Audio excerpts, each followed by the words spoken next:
क्षमा कर दो, मैं अपनी पराजय स्वीकार करता हूँ, क्षमा कर दो मुझे।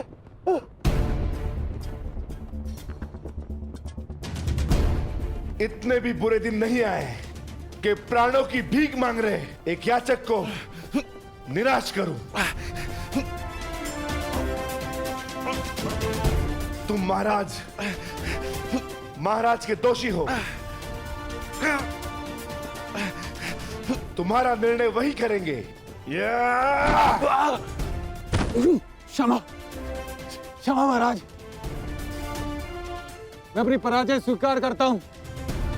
आदेश दीजिए महाराज, क्या करना है इस दुष्ट पापी का?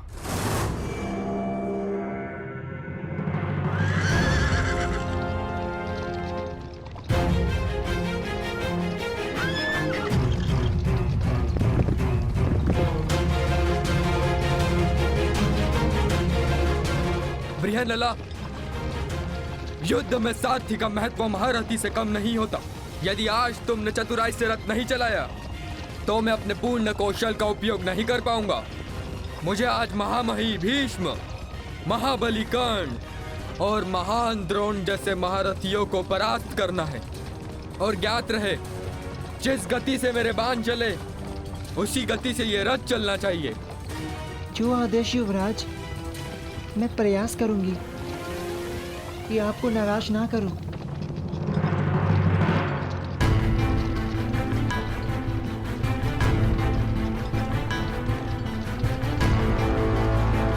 ये सामने क्या है?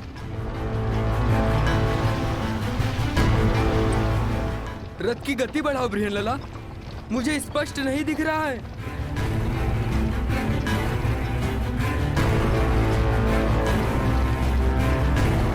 क्या ये कोई चक्रवात है? नहीं युवराज, ये धूल है जो हस्तिनापुर की विशाल सेना के पथ संचालन से उड़ रही है।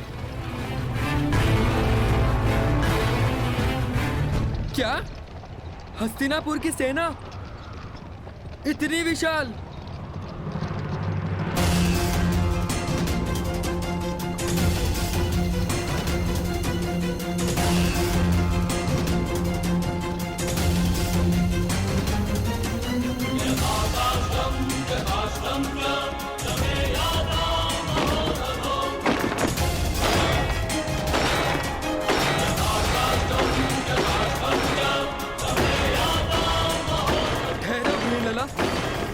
मैंने कहा रथ रोको बृहन्नला।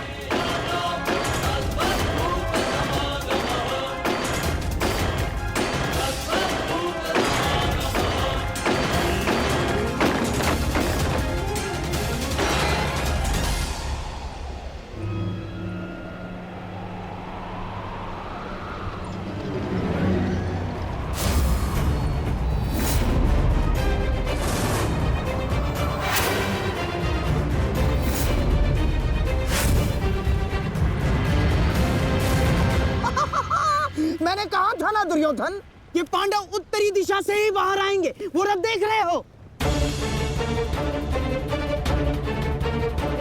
कदाचित उसी रथ में छिपकर भाग रहे हैं भगोड़े। आओ!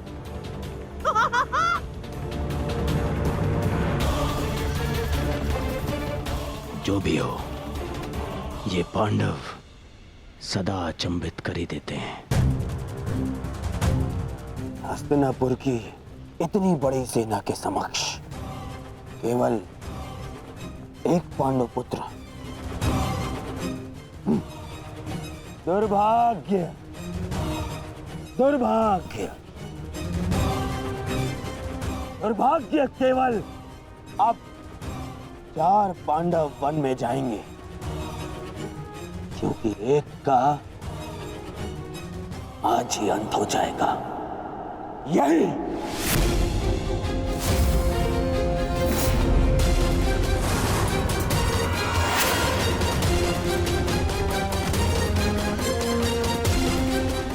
ठहरो सारथी।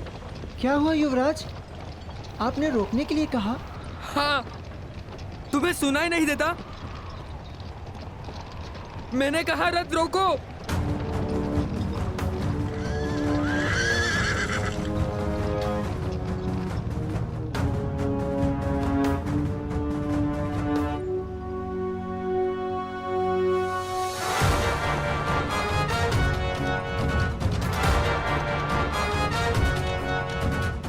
ये रथ अचानक रुक क्यों गया?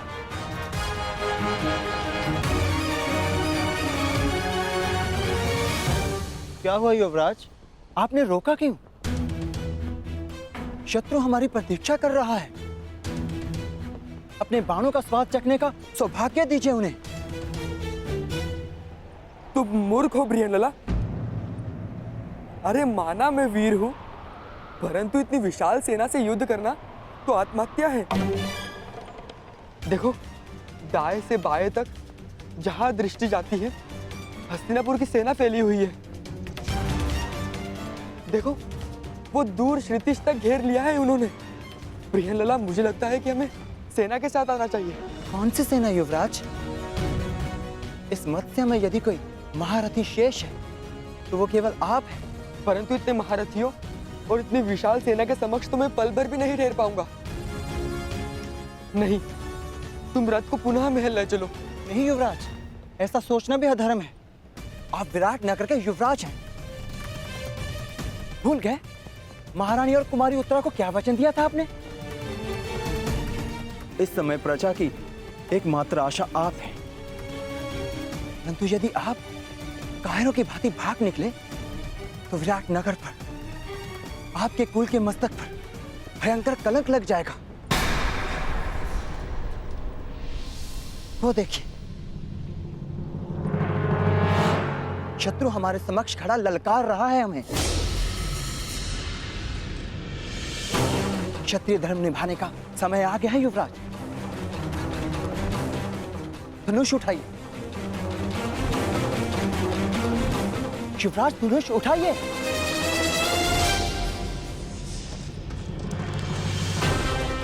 युवराज रुक जाइए, कायरता मत दिखाइए।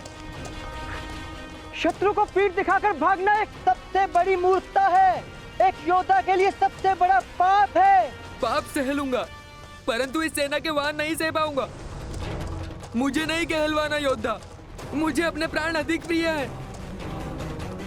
मैं तुम्हें भागने नहीं दूंगा कुमार, भागने नहीं दूंगा।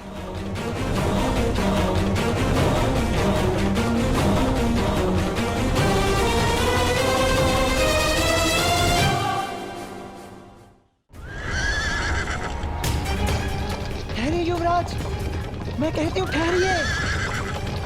कायर मत बनिए युवराज, रुक जाइए।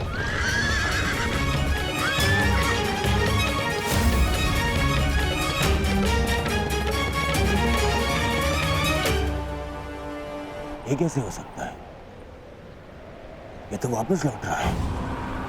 आमश्री, आपने तो कहा था कि ये योजना सफल होगी। पांडव इसी द्वार से आएंगे, परंतु ये तो उल्टे पांव लौट रहे हैं। नहीं, ये पांडव हो ही नहीं सकते, क्योंकि पांडव अपने शत्रु को पीठ दिखा के नहीं भाग सकते। हो सकता है दुर्योधन की ये पांडव ना हो, परंतु पांडवों के पास हमारे समक्ष प्रस्तुत होने के अतिरिक्त और कोई मार्ग है ही नहीं।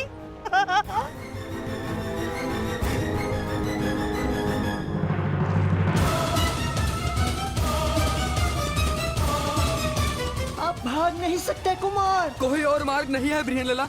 मैं इतनी शक्तिशाली सेना से युद्ध नहीं कर सकता। परंतु मेरी दृष्टि में युद्ध के अतिरिक्त कोई मार्ग नहीं।